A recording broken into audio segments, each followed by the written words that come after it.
మంచి రుచి మన వంట స్టైల్. నేనండి మీ పెద్ద కోడల్ని. ఇలాంటి టేస్టీ రెసిపీస్ కోసం అయితే మనం ప్రతిరోజు కలుద్దాం. ఈరోజు నేను మీకు చూపించబోయే రెసిపీ ఏంటంటే కొబ్బరన్నం అండి. ఈ కొబ్బరన్నం ఎలా తయారు చేసుకోవాలి, వాటికి కావాల్సిన పదార్థాలు ఏంటో చూసేయండి. ఒక ఆనియన్, ఒక క్యారెట్, ఒక బంగాళదుంప, ఇంకా ఒక కప్ రైస్కి 2 పచ్చిమిరపకాయలు లెక్కన తీసుకోండి. ఇంకా కొంచెం కరివేపాకు. దాంతోపాటు మనం ఒక కొబ్బరికాయని పగలగొట్టి దాంట్లో ఉన్న కొబ్బరిని తీసి మిక్సీ పట్టి దాంట్లో ఉన్న పాలన్నీ కూడా తీసుకుని పక్కన పెట్టుకోవాలి. నేనైతే ఈ కొబ్బరి అన్నం చేయడానికి నార్మల్ రైస్ అయితే తీసుకున్నానండి. మీరు కావాలనుకుంటే Sona Masuri rice or basmati rice or jeera rice ఇలాంటి ఏ రైస్ అయినా కూడా వాడుకోవచ్చు ఎక్స్ట్రా ఫ్లేవర్ కోసం. ఇంకా ఈ బిర్యానీ చేయడానికి బిర్యానీ మసాలా ఏమేమి తీసుకున్నానంటే ఈ కొబ్బరి అన్నంలోకి కావాల్సిన మసాలా పదార్థాలు: యాలకులు ఒక కప్ రైస్కి 2, లవంగాలు ఒక కప్ రైస్కి 4, ఇంకా చెక్క 4 ఇంచులు, ఇంకా స్టోన్ ఫ్లవర్ 1 టీ స్పూన్, ఇంకా కసూరి మేతి 1 టీ స్పూన్, ఇంకా షాజీరా 1 టీ స్పూన్, ఇంకా బిర్యానీ ఆకులు ఒక 4. ఇవన్నీ కూడా వేసుకోవాలి. స్టవ్ పైన బాండి పెట్టుకుని తగినంత ఆయిల్ వేసుకుని ఈ బిర్యానీ మసాలా అంతా కూడా వేసి అది ఒక 30 సెకండ్స్ దాకా వేయించుకుని తర్వాత ఈ వీడియోలో చూపిస్తున్నట్టుగా మనం ముందే కట్ చేసి పెట్టుకున్న వెజిటేబుల్స్ ఉన్నాయి కదండి, అవన్నీ కూడా వేసి ఒక 1 మినిట్ వరకు అయితే వేయించుకోవాలి. ఇక్కడ మీకు ఒక చిన్న విషయం చెప్తానండి. యాక్చువల్గా ఇంట్లో క్యారెట్ పొటాటో లేకపోతే లైట్ తీసుకోండి. ఎందుకంటే క్యారెట్ పొటాటో అనేది ఏమీ మస్ట్ అండ్ షుడ్ కాదు. నా దగ్గర ఉన్నాయి కాబట్టి వేసుకున్నాను. లేనప్పుడు నేనైతే ఒక్కొక్కసారి ఉత్తి ఆనియన్ వేసేసి మసాలా సరుకులు వేసి కూడా చేస్తాను. ఈ పలావ్ అంత బాగుంటుందండి. పలావ్ అనాలో కొబ్బరి అన్నం ఏదైనా కూడా అంత టేస్టీగా యమ్మీగా ఉంటుంది. పిల్లలైతే ఇంకా అసలు మరీ అడిగి కూడా వేయించుకుంటారు. మనం బాండీలో వేసుకున్న కూరగాయలన్నీ బాగా వేగిపోయిన తర్వాత ఒక 2 టేబుల్ స్పూన్లు అల్లం వెల్లుల్లి పేస్ట్ అయితే వేసుకుని మళ్ళీ బాగా వేగేదాకా కూడా వేయించుకోవాలి. ఇప్పుడు తగినంత సాల్ట్, ఇంకా కారం నేను తీసుకున్న రైస్కి అయితే 1 టేబుల్ స్పూన్ కారం వేసుకున్నాను. మీరు వేసుకున్న పచ్చిమిరపకాయలు బట్టి మీరు వేసుకోవాల్సిన కారాన్ని అయితే చూసుకోండి. అండ్ నేను 2 టీ స్పూన్స్ ధనియా పౌడర్, ఇంకా 2 టీ స్పూన్స్ జీరా పౌడర్, ఇంకా గరం మసాలా 1 టేబుల్ స్పూన్ అయితే వేసుకొని బాగా కలుపుకోవాలి.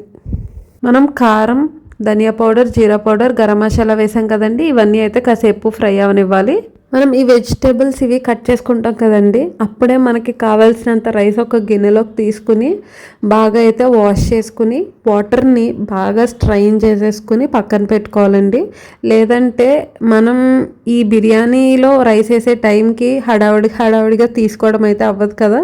సో ఈ ప్రాసెస్ అంతా చేసే ముందే రైస్ని కూడా రెడీగా పెట్టుకోండి. ఇప్పుడు మన వెజిటేబుల్స్ అన్నీ ఫ్రై అయిపోయినాయి కదా. ఇప్పుడు దీంట్లో మనం కడిగి పెట్టుకున్న రైస్ని అయితే వేసేసుకుని ఒక్కసారి గరిటెతో బాగా కలుపుకొని ఫ్రై చేసుకోవాలండి. ఇలా చేయటం వల్ల మనకి మెతుకు అనేది పొడిలాడుతూ సపరేట్గా వస్తుంది. వాటర్ వేసేసిన తర్వాత రైస్ వేసిన దానికి మనం రైస్ని ఒక్కసారి ఇలా ఫ్రై చేసిన దానికి చాలా డిఫరెన్స్ ఉంటుందండి. నేను చెప్పినట్టు ఒకసారి రైస్ని అయితే ఇలా వేసి ఫ్రై చేసిన తర్వాతే వాటర్ అయితే వేసుకోండి. ఇక్కడ ఒక చిన్న విషయం అండి, మనకి మెయిన్ వాటర్ ప్లేస్లో తీసుకునేది కొబ్బరిపాలు.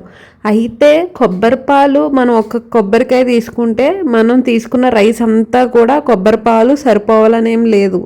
సో ఏం చేస్తారంటే మనం 4 కప్స్ రైస్ తీసుకుంటే ఒక 4 కప్సే కొబ్బరిపాలు వచ్చినాయి అనుకోండి, 1కి 2 చప్పున వాటర్ వేయాలి కాబట్టి 4 కప్స్ రైస్కి 8 కప్స్ వాటర్ వేయాలి. కానీ మనకి 4 కప్సే కొబ్బరిపాలు వచ్చినాయి అనుకోండి, అప్పుడు ఏం చేస్తారంటే ఇంకొక 4 కప్స్ వాటర్ వేసుకోండి.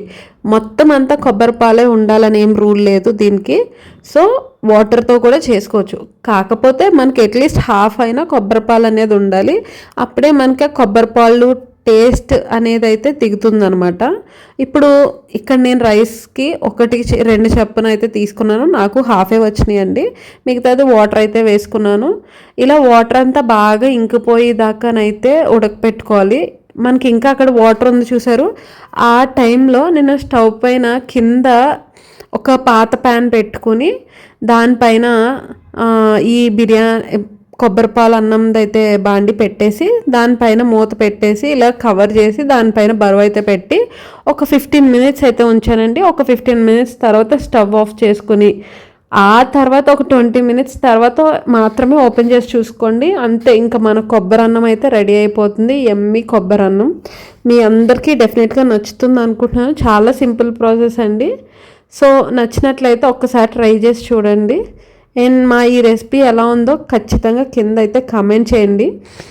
నాన్ వెజ్ లవర్స్కి అయితే దీనిలోకి చికెన్ కర్రీ ఇంకా ప్రాన్స్ కర్రీ కూడా చాలా బాగుంటుందండి. మీ ఎవరికైనా నచ్చితే ఒక్కసారి ప్రాన్ కర్రీతో ఈ కాంబినేషన్ ఒక్కసారి ట్రై చేసి చూడండి. మీ అందరికీ డెఫినెట్గా నచ్చుతుంది. అండ్ మా ఛానల్ని లైక్ చేయండి, సబ్స్క్రైబ్ చేయండి. ఇంకా మీకు ఎలాంటి రెసిపీస్ కావాలన్నా కూడా కింద కామెంట్ చేయండి.